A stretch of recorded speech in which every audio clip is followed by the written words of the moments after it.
Hello friends, welcome back to the channel. कैसे हैं आप लोग? उम्मीद करता हूँ आप अच्छे होंगे और आज आपका ट्रेड अच्छा गया होगा। देखो, आज पुट की तरफ हमने बात नहीं करी थी तो कुछ खास ट्रेड ऐसे बना नहीं। तो क्योंकि कॉल की तरफ उतना तेज़ ऊपर गया, उतना तेज़ नीचे आया, इतनी बड़ी वॉलेटिलिटी थी, तो उतना कुछ खास ट्रेड बना नहीं, बहुत कम ट्रेड था। और नीचे की तरफ ही मेजरली ट्रेड बना, तो वो पर हमको लेना नहीं था क्योंकि हमारा ये डिसीजन था ओवरसोल्ड मार्केट है और जब तक मार्केट ओवरसोल्ड रहेगा मैं तो पुट की तरफ नहीं बैठूंगा, क्योंकि हो सकता है कि फिर से कल नीचे जाए, कल नीचे खोले ऊपर जाए, बट एक दिन वो आपको ऐसा चकमा देगा कि आपके टेक्निकल सारे हिल जाएंगे। तो अगर आप टेक्निकल पे काम करते हो तो आपको याद रखना है कि अगर आपके टेक्निकल इंडिकेटर्स कहें कि मार्केट ओवरसोल्ड है तो 2-4 दिन वो नीचे जा सकता है, कोई बड़ी बात नहीं है। बट वो जिस दिन रिवर्स बैठेगा और आप पुट की पुट लेते रहोगे, उस दिन आपको वो खा जाएगा, उस दिन वो दिक्कत दे देगा। ठीक है ना? तो और आप लोग खुद भी ऐसा एक्सपीरियंस आपकी लाइफ में रहा होगा कि आपका एक दिन का ट्रेड या एक दिन का एक ट्रेड भी आपका पूरा कैपिटल जो आपने बनाया होगा, प्रॉफिट्स, वो लेके गया होगा। तो इसीलिए आप एक दिन भी लूज़ नहीं कर सकते। लूज़ नहीं मतलब कि बड़ा लूज़ नहीं कर सकते, या कह लो आप अपनी टेक्निकल से हट नहीं सकते। तो टेक्निकल से नहीं हटिए। अभी ओवरसोल्ड मार्केट है, सॉरी, मार्केट भले नीचे जाए, कोई नहीं, हम 1-2 दिन ऐसे ले लेंगे, हमने बहुत दिन कमाया है, हम 1-2 दिन ऐसे ले लेंगे। बट फिर हम जिस दिन हम राइट होंगे उस दिन हम सब एसएल रिकवर करके सब प्रॉफिट में अच्छे से एकदम डायरेक्शन की तरफ भाग सकते हैं। ठीक है ना? तो बहुत इंपॉर्टेंट है अपने आपको कंट्रोल में रखना, बहुत इंपॉर्टेंट डिसिप्लिन में रहना। ठीक है ना? आइए चलिए स्क्रीन पे चलते हैं और कल का डिस्कशन कर लेते हैं कि मार्केट कल कैसे काम कर सकता है। ठीक है, लास्ट तक देखिएगा, बहुत इंपॉर्टेंट चीज़ें डिस्कस करता हूँ मैं इसमें, जो हमारे रेगुलर व्यूअर्स हैं। तो आपको समझ में आएगा कि सारी चीज़ें दिमाग में रख के। एडीआर बहुत अच्छे हैं इस टाइम, और विक्स और गिफ्ट निफ्टी क्या कर रहा है, ये सब चीज़ चेक करेंगे ना, एडीआर सब कुछ। तो आइए चलिए स्क्रीन पे चलते हैं। तो जैसा कि हम एफआईडीआई डेटा देख रहे हैं, एफआईडीआई डेटा में देखो दोनों चीज़ें आज बाइंग हुई है। तो बाइंग का मतलब है कि उनको खुद भी नहीं पता है कि किस तरफ मार्केट जा सकता है, क्या हो सकता है। क्योंकि देखो आज अचानक से मार्केट गिरा है, ओवरसोल्ड में मार्केट गिर गया है, तो खुद बहुत बड़े प्लेयर्स भी कंफ्यूज हो जाते हैं कि भाई मार्केट अगर आज गिरा है, क्या पता कल भी गिरे या परसों भी गिरे या कल रिवर्स कर जाए, परसों रिवर्स कर जाए, तो कुछ नहीं पता है। तो आप बाय करके बैठ जाओ, अगर आपको ट्रेड करना ही है तो आप बाय करके बैठ जाओ, और आपका जिस साइड अच्छा रहे उस साइड आप रखो, उस साइड काट दो। ये सब चीज़ें होती हैं, पहले एल्गोरिथम से होती है, तो आप मत करिएगा ये सब। आप टेक्निकल पे चलिएगा, आप इस समय मत पड़िएगा, दोनों चीज़ लिए दोनों तरफ लेके रोज़ बैठ जाओ, दोनों तरफ लॉस उठाओ, ये मत करना आप, है ना? ये ट्रेड बहुत सारे लोग आपको बहुत ज्ञान देंगे कि बहुत अच्छी स्ट्रैटेजी, कोई अच्छी स्ट्रैटेजी नहीं। मैंने खुद भी ट्राई किया है, और एल्गो के अलावा ऐसा आप ह्यूमनली पॉसिबल नहीं है कि आप वो चीज़ों को अच्छा प्रॉफिटेबल बना पाओ। ठीक है, फ्यूचर सेल किए हैं और यहाँ बाइंग हुई, तो बाइंग से कुछ खास पता नहीं चल रहा। कैश मार्केट का देख लेते हैं। कैश मार्केट में भी 4,000 करोड़ के आसपास सेल किया है और डीआई ने 5,000 खरीदा है। 5,000 खरीदने के बाद ही मार्केट गिरा है, देख लो। नेट पॉजिटिव है ये डेटा कैश कॉम्पोनेंट पर, तभी मार्केट गिरा है।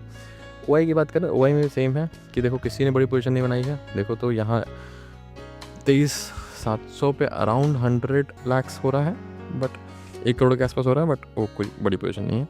उसके बाद 23,200 पे हो रहा है 100 के आसपास, बट वो भी बड़ी पोजीशन नहीं है, तो कोई बड़ी पोजीशन नहीं बनी है ना? अगर हम एडियाज़ की बात करें, यहाँ पे मैं आपको दिखाऊंगा कि एडियाज़ देखो, आईटी का बहुत तगड़ा एडियाज़ बढ़ा है। देखो 6% ऊपर है, ये 5% विप्रो ऊपर है, तो हो सकता है कि कल ये मार्केट का ड्राइवर्स रहे आईटी। जैसे आज भी आईटी ने सपोर्ट किया था पूरा मार्केट को, तो हो सकता है कल भी सपोर्ट करे। बैंक्स नीचे है, बट बैंक्स उतना नीचे नहीं है कि हम आईटी को काट दें, समझो? हाँ, मैं मानता हूँ आईसीआईसीआई बैंक नीचे है तो वोलेटिलिटी क्रिएट करेगा ये, बट ये दोनों बहुत ऊपर हैं। तो देखो क्या हो सकता है, बहुत सारी चीज़ हो सकती है ना।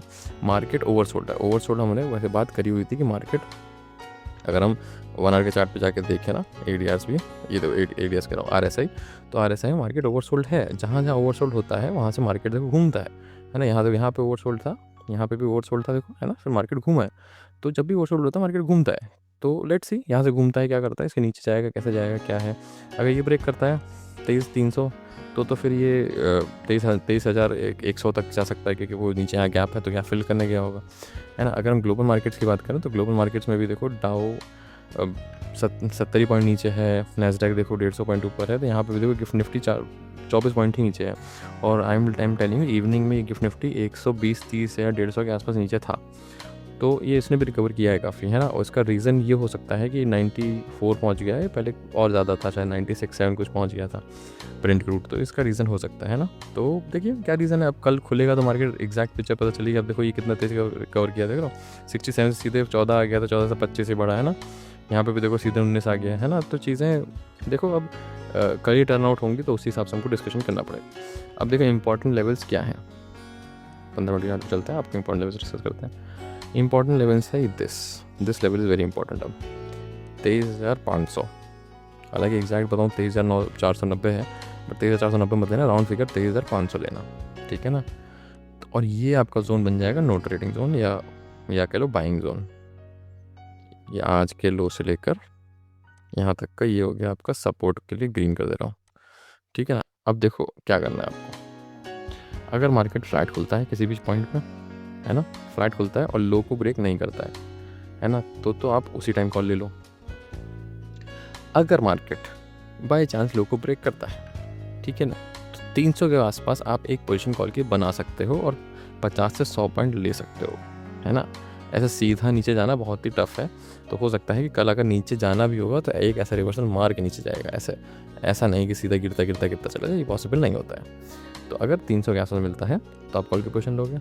फ्लैट खुलता है और 15 मिनट कैंडल यहीं रह लेती है और नीचे क्रॉस नहीं करता है इसको, तो आप यहाँ पे भी कॉल की पोजीशन ले सकते हो।